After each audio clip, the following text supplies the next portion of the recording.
இன்னைக்கு நம்ம ஒரு முக்கியமான டாப்பிக்கை பற்றி பேச போகிறோம். என்னன்னா, டெல்லி டு டேராடூன் இடையில இருக்கிற ஒரு வீடு தான். அந்த வீடு தேசிய நெடுஞ்சாலைக்கு இடையில இருக்குது. அதை பற்றின விஷயத்தை தான் நம்ம பேச போகிறோம். வாங்க நம்ம வீடியோக்குள்ளே போகலாம்.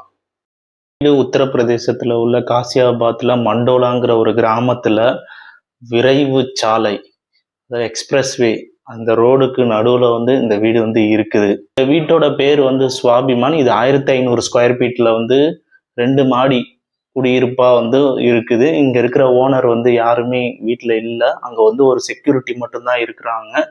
ஓனர்லாம் வெளியில இருக்கிறாங்க. கிட்டத்தட்ட 1998ல் இந்த வீட்டை நீக்க சொல்லி தேசிய நெடுஞ்சாலை போடணும், எக்ஸ்பிரஸ்வே போடணும் அப்படின்னு சொல்லிட்டு national highways authority of India, இந்த NH டிபார்ட்மெண்ட் 1998ல் இந்த வீட்டை நீக்க சொல்லி அதில் ரோடு போடணும் அப்படிங்கிறதுக்காக முன்னாடியிலேருந்து சொல்லிட்டு இருந்தாங்க. கிட்டத்தட்ட 26 வருஷமா இந்த வீட்டை நீக்க சொல்லி நிறைய கேஸ் நடந்துகிட்டு இருக்குது. அங்கே இருக்கிற ஓனர் அந்த ஹவுஸ் ஓனர் இதை நான் எடுக்க மாட்டேன், இங்கே தான் வீடு இருக்கும், எனக்கு உரிய நிவாரணம் கொடுக்கணும் அப்படிங்கிற மாதிரிலாம் கேஸ் போட்டு இன்னமும் நடந்துகிட்டு இருக்குது. இந்த விரைவு சாலை, இந்த எக்ஸ்பிரஸ்வே 213 கிலோமீட்டர் தூரத்துக்கு போட்டிருக்கிறாங்க. இந்த வீடு சென்டரா இருக்கிறதுனால இந்த ரோடு டெம்பரவரியா ஒரு புறவழி சாலையை அமைச்சு இப்போக்கி போட்டிருக்கிறாங்க. இந்த வீட்டை சுத்தி ரோடு புறவழி சாலை மற்ற ரோடு போடுறதுனால, சுத்தி வளைஞ்சு போடுறதுனால நிறைய காஸ்ட் ஆகுது.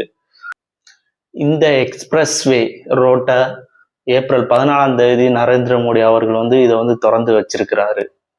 ஸோ இன்னமும் அந்த கேஸ் போய்கிட்டு தான் இருக்குது. இப்போக்கி ஓப்பன் பண்ணியிருக்கிறாங்க. இன்கேஸ் ஃபியூச்சரில் இந்த கேஸ் க்ளோஸ் ஆகி NH டிபார்ட்மெண்ட் பக்கம் வந்துச்சுன்னா ஸ்ட்ரைட்டாக ரோடு போடுவாங்க. அப்படி இல்லைன்னா அது வளைஞ்சு தான் போகும் ரோடு. அதுக்கு உரிய நிவாரணம் வேற அவர் கேட்டிருக்காரு ஓனரு.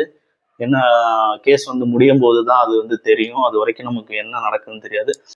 இதே மாதிரி நம்ம சைனாவில் பார்த்துருக்குறோம். அந்த சைனாவில் என்னன்னா, ஒரு அப்பார்ட்மெண்ட், ஒரு காம்ப்ளெக்ஸ்க்குள்ள ட்ரெயின் உள்ள போயிட்டு வெளியில வரும்.